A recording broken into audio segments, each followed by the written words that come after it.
সুপ্রিয় দর্শকবৃন্দ, welcome back to another blog. বড়মা এই নামটা মাথায় এলেই প্রথমেই আসে নৈহাটির কথা, কিন্তু হুগলির আটপুরেও রয়েছে এক বড়মা। আজকের ভিডিওটা থাকছে হুগলির আটপুরের বড়মার বাৎসরিক পূজার ভিডিও, এবং সেই সাথে বলবো হুগলির আটপুরের বড়মার পৌরাণিক কাহিনী। খুব ইন্টারেস্টিং হতে চলেছে আজকের ভিডিওটা, তাই স্কিপ না করে পুরো ভিডিওটা দেখতে থাকুন। আটপুরের বড়মা পূজার কাহিনী 300 থেকে 400 বছর পুরানো। জনশ্রুতি অনুসারে একবার আটপুর ও তার পার্শ্ববর্তী অঞ্চলে কলেরা মহামারী ছড়িয়ে পড়েছিল।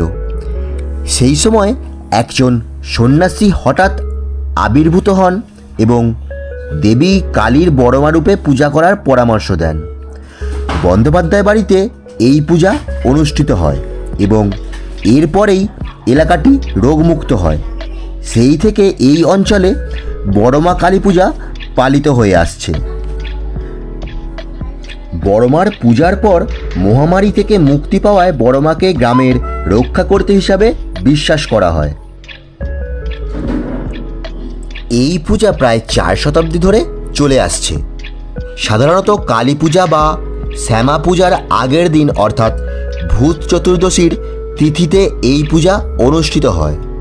এখনকার বড়মা কালী দ্বিভুজা, দেবীর হাতে খড়গ ও নরমুণ্ড থাকে। ভূত চতুর্দশীর পাশাপাশি বছরের অন্যান্য দিনেও বন্দ্যোপাধ্যায় বাড়িতে ঘট স্থাপন করে বড়মার পূজা করা হয়।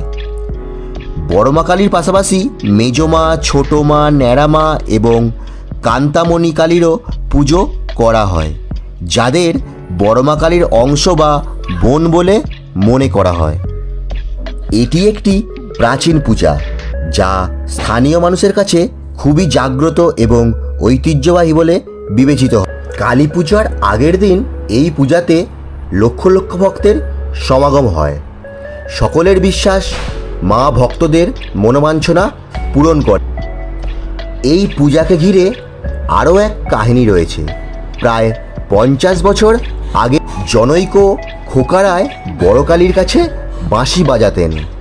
তিনি অসুস্থ হয়ে হাসপাতালে ভর্তি হন। গ্রামে রটে যায় তার মৃত্যু হয়েছে।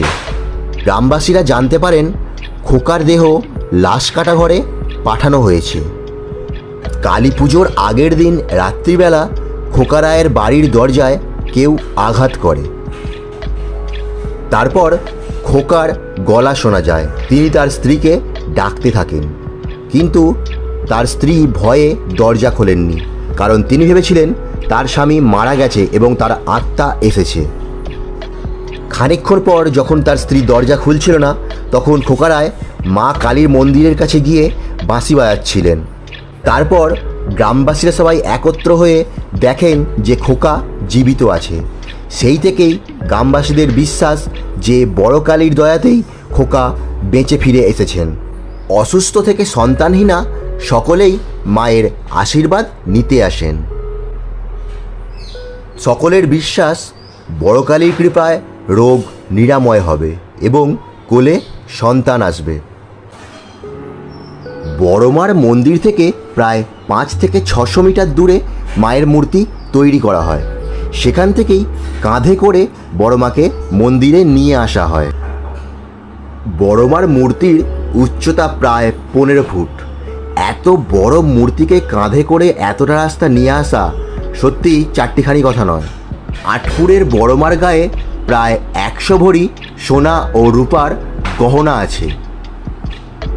তার জন্য পুলিশ প্রোটেকশনও যথেষ্ট থাকে। এই বড়মা পূজার আগে এই গ্রামে কোনো কালী পূজা হয় না। বড়মা পূজার দিনেই 9টি কালী পূজা করা হয় এবং বড়মাকে নিয়ে যাওয়ার আগে এই রাস্তা দিয়েই এই 9টি কালী মাকে নিয়ে যাওয়া হয় এবং তাদের মণ্ডপে পূজা করা হয়। কোন কোন বন্ধুরা আটপুরে বড়মার দর্শন করতে গিয়েছিলে অবশ্যই কমেন্ট করে বলবে, আর ভিডিওটি ভালো লাগলে অবশ্যই লাইক ও শেয়ার করবে। এবং যে সমস্ত বন্ধুরা নতুন আমার ভিডিওটি দেখছো অবশ্যই আমার চ্যানেলটিকে সাবস্ক্রাইব করে সাথে থাকবে, যাতে এই ধরনের আরও ভিডিও তোমরা সহজেই দেখতে পাও। তো আজকের মতো টাটা, দেখা হচ্ছে পরের ভিডিওয়ে নৈহাটি বড়মার কাহিনী নিয়ে।